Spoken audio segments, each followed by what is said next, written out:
Man, I'm excited. It's all get out. It is finally that day. The game will take off in a few hours, and you're watching this, or you're not, because you're not even watching, because you don't watch like that. But man, I'm previewing the game, giving us the matchups to watch, and also going over the injury report and some other things behind enemy lines with this report here, looking at the questions that we should be asking from the Green Bay side to the Eagles side. Hey, we're gonna analyze this thing from all angles, but let's get it started. What's up, it's your boy Cintron, coming back at you with another analysis video, and the kid you not, that's the real name. Back like I never left, because it's been a long while.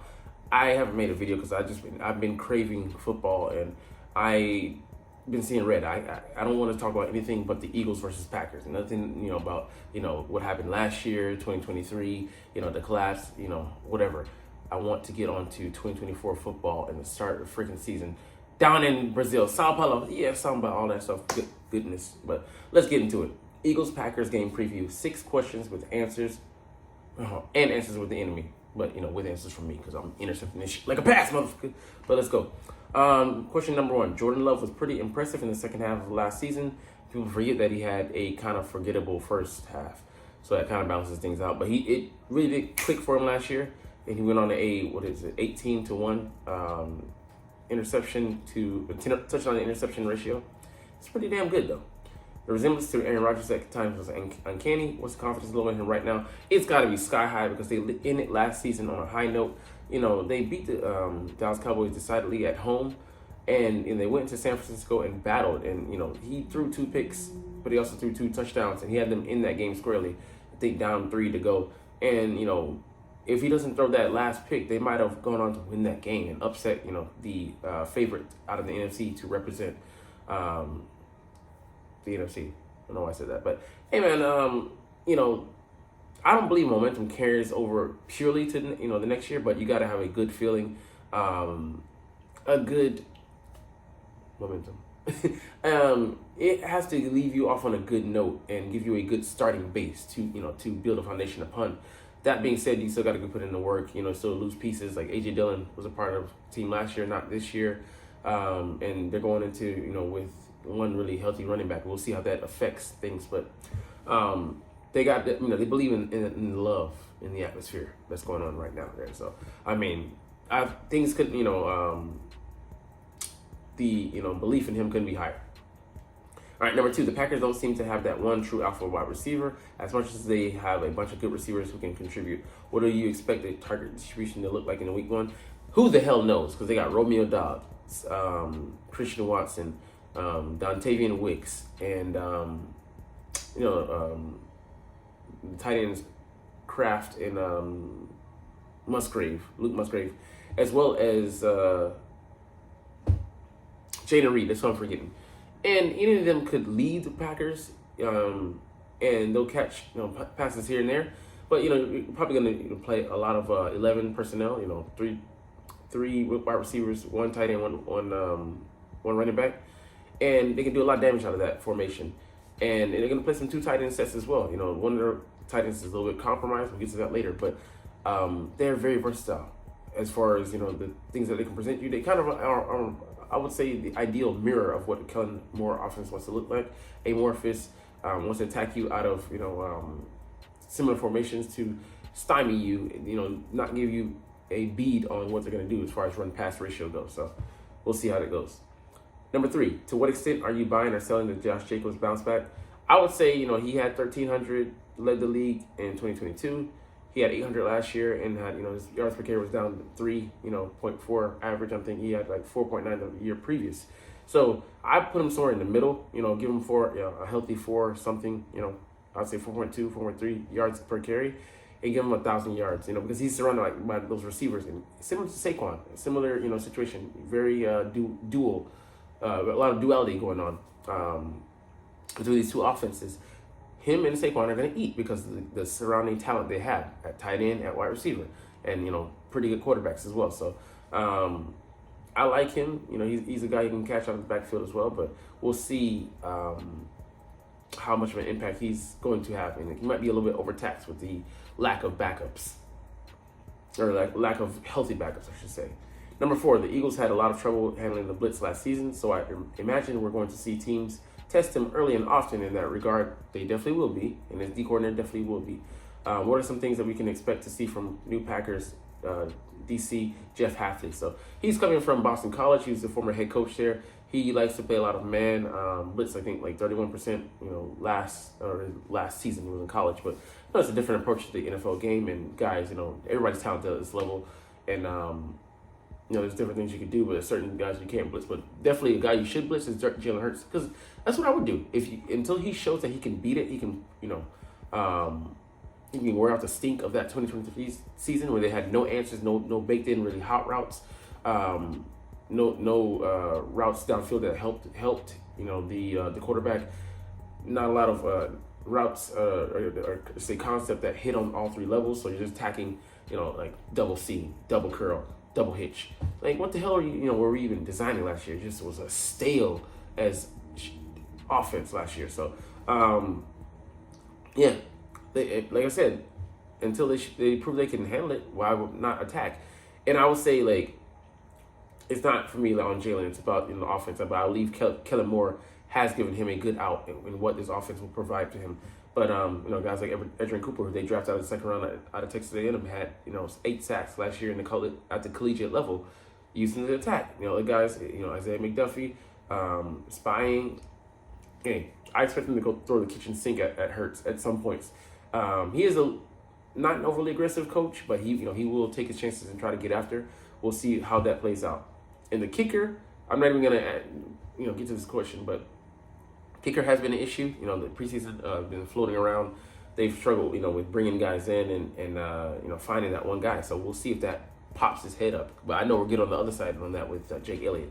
Anyways, let's get into the matchups. Eagles versus Packers. 5 matchups to watch. So sorry. Damn. Gotta put that to the side. That is nasty.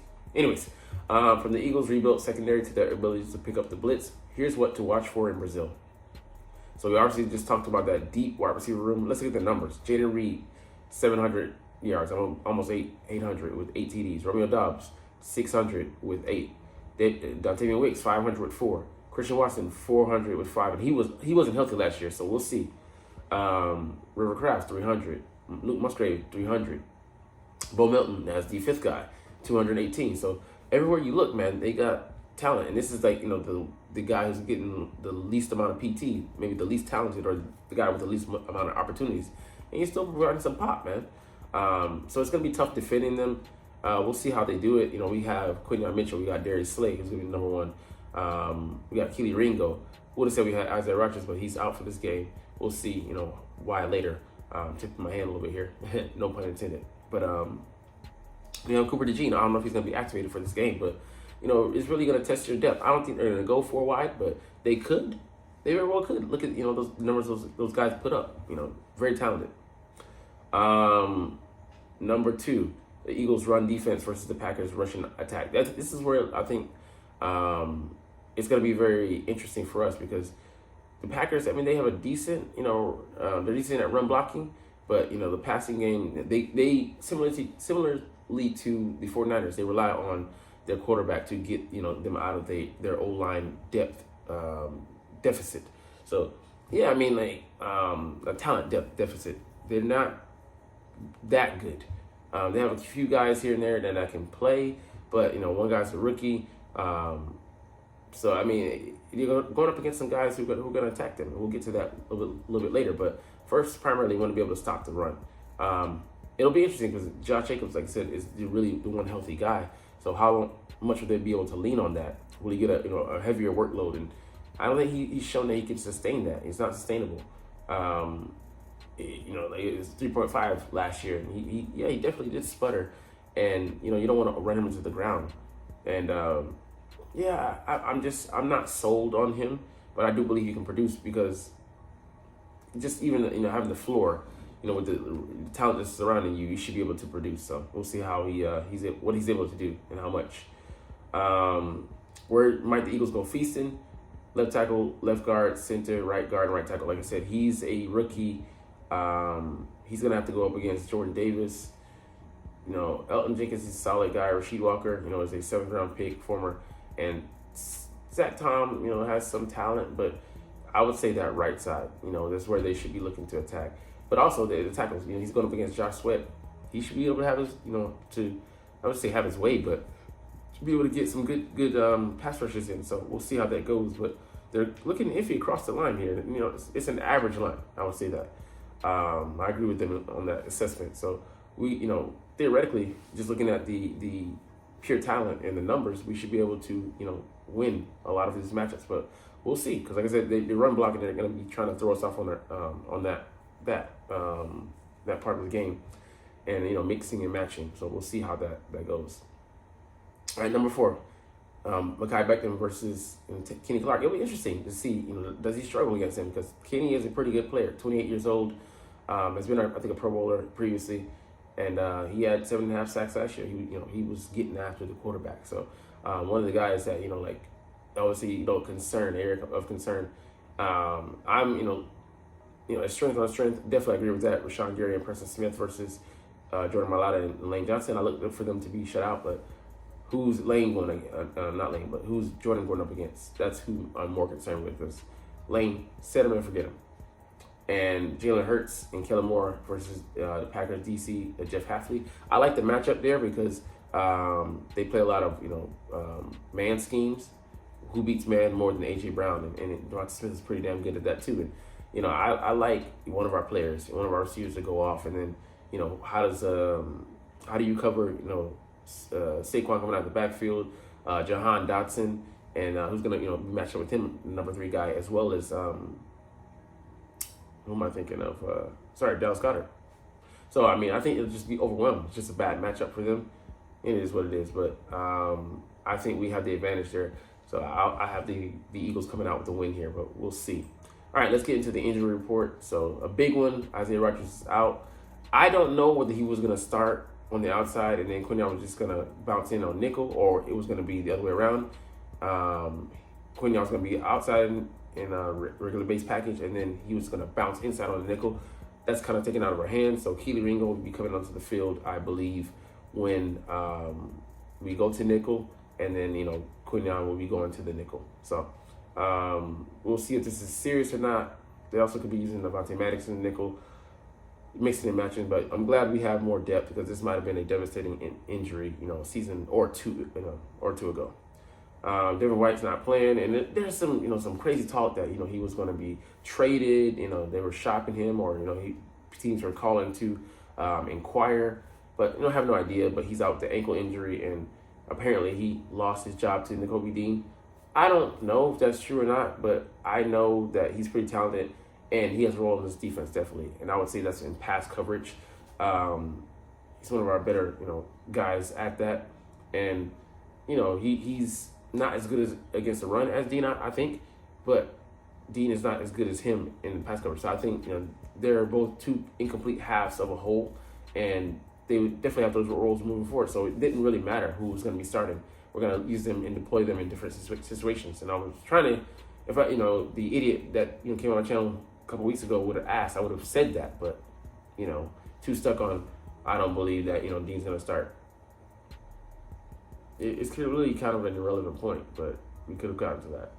Anyways, those are the 2 injuries for us. Everybody else, not really a factor. Like I said, questionable guys for them. Tucker Kraft, Marshawn Lloyd, and Emmanuel Wilson. And also something to observe that, who was it? Romeo Dobbs was dealing with a hand injury. So we'll see how that, if that affects him with catching. But anyways, on to Green Bay, man, down in Brazil. I know, horrible. But it's all good, because you're not even here to witness it, because you're not watching. But it's all good, because I love talking about the Eagles and I love making these stinking freaking videos. So we'll try to do this officially, but as always, I can't even get my thing right because I'm so excited. I'm pumped up. I don't even remember my thing. But anyways, let's motherfucking go! Like, comment, share, subscribe. Thanks for watching. Check me out at Cintron, Cintron Anime, Cintron Life, or Cintron Laughs, or other social media.